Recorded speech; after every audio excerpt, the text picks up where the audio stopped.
നമസ്കാരം. ബീഹാർ നിയമസഭാ തെരഞ്ഞെടുപ്പുമായിട്ട് ബന്ധപ്പെട്ട് സുപ്രീം കോടതിയിൽ നിന്നുള്ള അന്തിമ വിധി പ്രഖ്യാപിക്കപ്പെടുകയും തെരഞ്ഞെടുപ്പ് കമ്മീഷൻ അതിന് അംഗീകാരം നൽകുകയും ചെയ്തതോടെ സംസ്ഥാനം പൂർണ്ണമായിട്ടും തെരഞ്ഞെടുപ്പ് പ്രക്രിയയുടെ ഒരു ചൂടിലേക്ക് ഇപ്പോൾ പ്രവേശിച്ചിരിക്കുകയാണ്.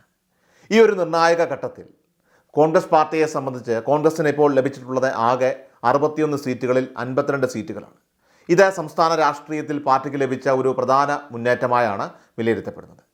ഇന്ത്യൻ നാഷണൽ കോൺഗ്രസിന്റെ മുൻ അധ്യക്ഷൻ കൂടിയായിട്ടുള്ള രാഹുൽ ഗാന്ധിയുടെ വ്യക്തമായിട്ടുള്ള രാഷ്ട്രീയ തന്ത്രങ്ങളും വ്യക്തിപരമായിട്ടുള്ള ഇടപെടലുകളുമാണ് കോൺഗ്രസിനെ ഈ ഒരു നിലയിലേക്ക് എത്തിച്ചതിലെ സുപ്രധാന ഘടകമായി തന്നെ ഇപ്പോൾ കണക്കാക്കുന്നത്. സംസ്ഥാനത്ത് കോൺഗ്രസിന്റെ നേതൃത്വപരമായിട്ടുള്ള പങ്ക് ഉറപ്പിക്കുന്നതിലും അതോടൊപ്പം തന്നെ സഖ്യത്തിനുള്ളിലെ സമ്മർദ്ദ തന്ത്രങ്ങൾ വിജയകരമായിട്ട് പ്രയോഗിക്കുന്നതിലും ഈ ഒരു തീരുമാനം ഏറെ നിർണായകമായി. കഴിഞ്ഞ തെരഞ്ഞെടുപ്പുകളിലെ പാളിച്ചകളിൽ നിന്ന് ഒരു പാഠം ഉൾക്കൊണ്ടുള്ള ഒരു തന്ത്രപരമായിട്ടുള്ള നീക്കമാണ്. എന്നാൽ ഈ വിജയകരമായിട്ടുള്ള സീറ്റ് വിഭജനത്തിൻ്റെ പശ്ചാത്തലത്തിൽ മുൻകാല രാഷ്ട്രീയ അനുഭവങ്ങളെയും വിശകലനം ചെയ്യേണ്ടതായിട്ടുണ്ട്. ബീഹാറിൽ നിലവിൽ തെരഞ്ഞെടുപ്പ് നടക്കുമ്പോൾ സഖ്യകക്ഷികളിൽ നിന്ന് 52 സീറ്റുകൾ സ്വന്തമാക്കാൻ കോൺഗ്രസിന് സാധിച്ചുവെന്നത് ശ്രദ്ധേയമാണ്. മുൻ തെരഞ്ഞെടുപ്പിൽ കോൺഗ്രസിന് 75 സീറ്റുകൾക്കായിട്ട് ശക്തമായി വാദിക്കുകയും ആവശ്യപ്പെടുകയും ചെയ്തിരുന്നു. എന്നിരുന്നാലും ആ തെരഞ്ഞെടുപ്പിൽ 19 സീറ്റുകളിൽ മാത്രമാണ് പാർട്ടിക്ക് വിജയം കൈവരിക്കാൻ സാധിച്ചത്.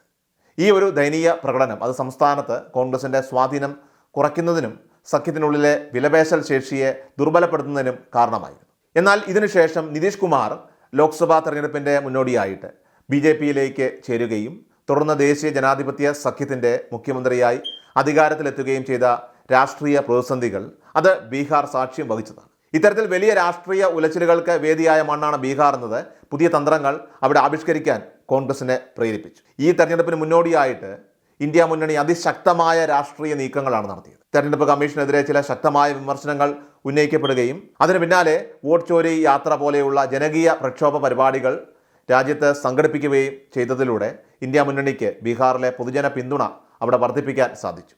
ഈ ഒരു ജനകീയ പിന്തുണയുടെ പശ്ചാത്തലത്തിൽ രാഹുൽ ഗാന്ധി ഒരു പുതിയ രാഷ്ട്രീയ ദർശനമാണ് അവിടെ മുന്നോട്ട് വെച്ചത്. കേവലം വലിയൊരു എണ്ണം സീറ്റുകൾ വാങ്ങിക്കൂട്ടുന്നതിലല്ല രാഷ്ട്രീയ വിജയം അടങ്ങിയിരിക്കുന്നത്, മറിച്ച് മത്സരിക്കുന്ന സീറ്റുകളിൽ വിജയം പൂർണ്ണമായിട്ടും ഉറപ്പാക്കുക എന്നതാണ് പ്രധാനം. അപ്പോൾ ഈ ഒരു തത്വത്തെ അടിസ്ഥാനമാക്കിയാണ് മുൻപുയർത്തിയ 75 സീറ്റുകൾ എന്ന ആവശ്യം ഒഴിവാക്കിക്കൊണ്ട് മാസങ്ങൾ നീണ്ട കൃത്യമായ പ്രവർത്തനങ്ങളിലൂടെ വിജയമുറപ്പിക്കാൻ സാധിക്കുന്ന 52 സീറ്റുകൾ മാത്രം മതിയെന്ന ഒരു തന്ത്രപരമായിട്ടുള്ള തീരുമാനത്തിലേക്ക് കോൺഗ്രസ് നേതൃത്വം എത്തിച്ചേർന്നത്. വിജയം അനിവാര്യമാണ് എന്ന ഒറ്റ ലക്ഷ്യവും വിശാലമായ ഇന്ത്യ മുന്നണിയുടെ കൂട്ടായ വിജയവുമാണ് നിലവിൽ കോൺഗ്രസിൻ്റെ പരമമായിട്ടുള്ള ലക്ഷ്യമായിട്ട് രാഹുൽ ഗാന്ധി ഇവിടെ മുന്നോട്ട് വയ്ക്കുന്നത്. ബീഹാർ നിയമസഭാ തെരഞ്ഞെടുപ്പ് അടുത്തു വരുന്ന പശ്ചാത്തലത്തിൽ കോൺഗ്രസ് അവരുടെ ആദ്യഘട്ട സ്ഥാനാർത്ഥി പട്ടിക ഇതിനോടകം തന്നെ പുറത്തുവിട്ട് കഴിഞ്ഞു. 53 സീറ്റുകളിലേക്കുള്ള സ്ഥാനാർത്ഥികളെയാണ് ഈ പട്ടികയിലൂടെ കോൺഗ്രസ് പ്രഖ്യാപിച്ചത്. ബീഹാർ പ്രദേശ് കോൺഗ്രസ് കമ്മിറ്റി അധ്യക്ഷനായ രാജേഷ് റാം സ്വന്തം കുടുംബ മണ്ഡലത്തിൽ നിന്നാണ് ഇത്തവണ ജനവിധി നേടുന്നത്. ശേഷിക്കുന്ന 8 സീറ്റുകളിലും സ്ഥാനാർത്ഥികളെ ഉടൻ തന്നെ പ്രഖ്യാപിക്കുമെന്ന് കോൺഗ്രസ് നേതൃത്വവുമായിട്ട് ബന്ധപ്പെട്ട ഔദ്യോഗിക വൃത്തങ്ങൾ അറിയിച്ചു കഴിഞ്ഞു. 243 അംഗ നിയമസഭയിൽ കോൺഗ്രസ് ആകെ 61 സീറ്റുകളിലാണ് മത്സരിക്കുന്നത്. ഇതിൽ 59 സീറ്റുകളിൽ പാർട്ടി ചിഹ്നത്തിൽ മത്സരിക്കുമ്പോൾ സഖ്യത്തിൽ ഉൾപ്പെട്ട ഇന്ത്യ ഇൻക്ലൂസീവ് പാർട്ടിക്കായിട്ട് 2 സീറ്റുകൾ നീക്കിവെക്കേണ്ടതുണ്ട്. മുന്നണിയിലെ മറ്റ് കക്ഷികൾക്കുള്ള സീറ്റ് വിഭജനം സംബന്ധിച്ച ധാരണകളും പൂർണ്ണമായിട്ടുണ്ട്. കഴിഞ്ഞ തവണ 19 സീറ്റുകളിൽ മത്സരിച്ച് 12ൽ വിജയം നേടിയ communist party of India, Marxist Leninist liberation അഥവാ CPI-ML അതിന് ഇത്തവണ 20 സീറ്റുകളാണ് അനുവദിച്ചിരിക്കുന്നത്. കമ്മ്യൂണിസ്റ്റ് പാർട്ടി ഓഫ് ഇന്ത്യ CPIക്ക് 6 സീറ്റുകളും communist party of India Marxist അഥവാ CPIMന് 4 സീറ്റുകളും നൽകാനാണ് ധാരണയായിരിക്കുന്നത്. മുന്നണി വിടുമെന്ന് ഭീഷണി മുഴക്കിയ വികാസ്ശീൽ ഇൻസാൻ പാർട്ടിക്ക് VIP 15 സീറ്റുകളാണ് അവർക്ക് നൽകിയിട്ടുള്ളത്.